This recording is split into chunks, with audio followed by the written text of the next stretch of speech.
Hey everybody, happy Monday. This is Sports Fanatic News, and I am Joe Boric. Well, typically I do a reaction video to the Sunday Night Football, and then I look ahead to Monday Night Football, and then a reaction to that game. But today we're going to have a reaction next video. Stay tuned to Sunday Night Football. But first we're going to talk about that Patriots and Steelers game. Actually, screw it. We'll just do a reaction to Sunday Night Football in the same video, so stay tuned. That'll be after this. Patriots and Steelers game was one of the best games I've watched all season. The Steelers defense came to play to start the game and were able to bring Tom Brady into having 2 straight weeks of not playing Tom Brady football, but then there was the end. It was a tale of two cities. Tom Brady only had 298 yards. Before the Dolphins game, he averaged over 300 each game. He had 1 touchdown and 1 interception, and his QBR was an 80.9 with an 87.5 rating.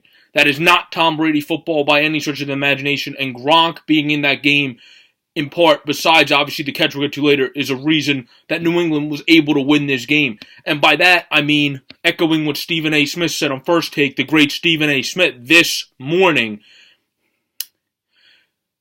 God, Sean Smith got literally...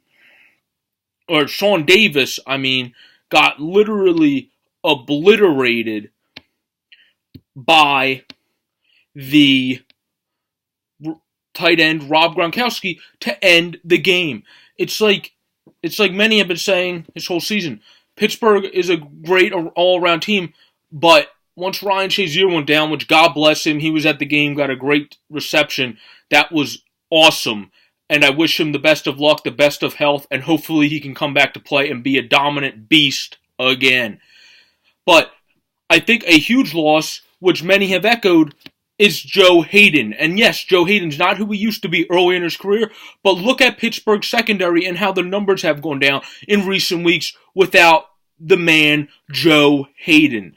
If Joe Hayden was in the game, he probably would have been able to pick up Gronk once Davis started struggling, but that didn't happen, and then Gronk went off and had all those catches on the final drive, then basically pushed the dude away and went and laughed on the last possession. Now, let me get this straight. I like Rob Gronkowski. He's a freaking savage. I don't like some things he does on the field sometimes where he costs himself a bad penalty, but overall, I think the dude's amazing, but that's beside the point and irrelevant in this situation. The problem with this game is, when I first saw it, I was like, okay, he didn't maintain possession of the ground, so that wasn't a catch. But then when you look at the rule, the catch rule into the ground actually contradicts not one rule, but 2 other rules in the NFL that the owners and the Rules Association made themselves. They must change this in the offseason because guess what? One rule is, when you establish possession of the ball and your knee's down, that counts as 2 feet. Then when you go to make a football play, if you already established possession, it don't matter what happened to make that football play. If you went to make that football play when he wasn't touched down and it wasn't in the end zone, it would have been a fumble if he wasn't touched down before he lost the ball like he did, and not an incomplete pass. But the other rule is the end zone rule. I thought it was just with running backs, but looking into it more, it actually is, if you establish possession, have possession of the ball, get your knee down, that counts as 2 feet. If you're not touched then, you're not down by contact yet, like in college when you get down, you're just down no matter what. You're not down by contact yet, so then you extend to make the football play. Once the ball crosses the pylon, according to that rule, everything's irrelevant. I thought that was just for running backs. It is not. So say Derek Carr yesterday, wow, he was running and took off. The game against Dallas, that was a pain in the ass, too, by how Dallas won that game, but that's a different story. Derek Carr extended and fumbled at the goal line and went out back in for touchback. If he got it over the end zone before he fumbled, that's a touchdown, and everything else is irrelevant. Well, if you look at Jesse James' play in action of gameplay before you look at the replay and slow it down, it looks like he made everything in sequence where it was like this and then immediate extension. But when you slow it down, it was actually, he maintained possession, brought it in, then turned, made a football play, and went like this to extend it to the pylon. And you could see the ball, the tip of the ball, broke the pylon before the ball fumbled out of the end zone. And the other thing is, if they want to say he fumbled it in the end zone and lost in the end zone, when you establish by the other rule 2 feet down, which counts as a knee, and you're not down by contact, that still counts as a knee down. So therefore, the ball's supposed to be spotted from there. So because of this new catch rule that no one knows what the hell it is and how it's explained, it actually contradicts 2 or more other rules in the NFL rulebook. So a big thing they need to do in meetings this offseason, and Mike Tomlin's on the committee, and he's a great coach, and he's definitely going to bring this up, being it happened to his team, and good job by him, because that shit should not happen. We need to make this better and finally come together and make the NFL not contradict some of its other rules. This is not the only situation the NFL contradicts its rules, but it's the most prominent because it happens so many times.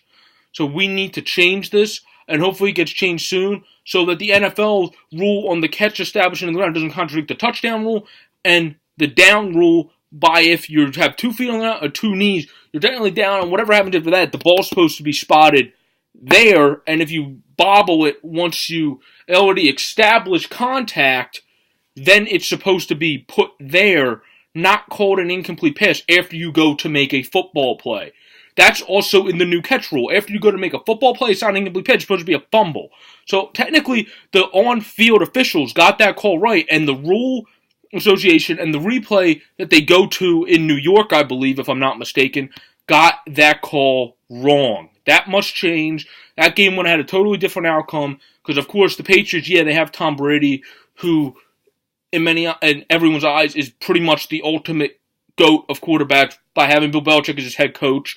And it is annoying that they won a game like that because even though they have Tom Brady, who is great at being clutch, they would not have that much time. There might have been maybe a 1% chance at most that they would have came back from that touchdown.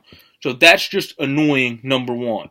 Now, number two, now we're finally get into the Sunday night football game.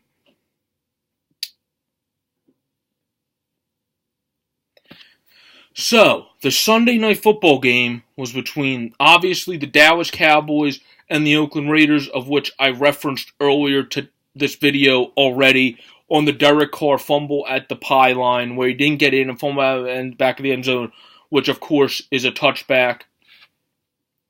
That, of course, helped the Eagles early in the season when Shepard, who torched them last game, did it on the Eagles, which then was able to help set up the 62-yard field goal by Jake Elliott. And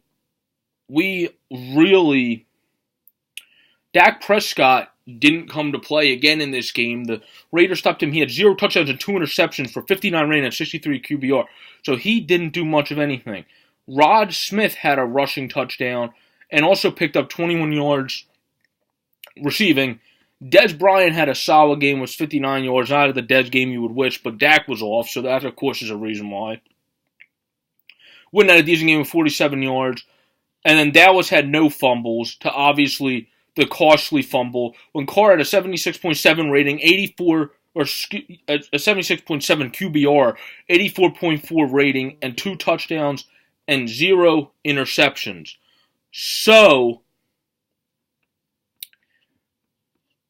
and Marshawn Lynch also stepped up yesterday and had 76 rushing yards, which he's been inconsistent this year. Obviously, beast mode days, 76 wouldn't seem good, but where he's at now, 76 is pretty good for this season. And then Derek Carr had 47 rushing yards of his own, but of course he had that costly fumble at the pylon. The Raiders, obviously their defense, don't get me wrong, their defense, obviously they stepped up yesterday, but the defense has been heavily struggling all season this year, minus the front guys.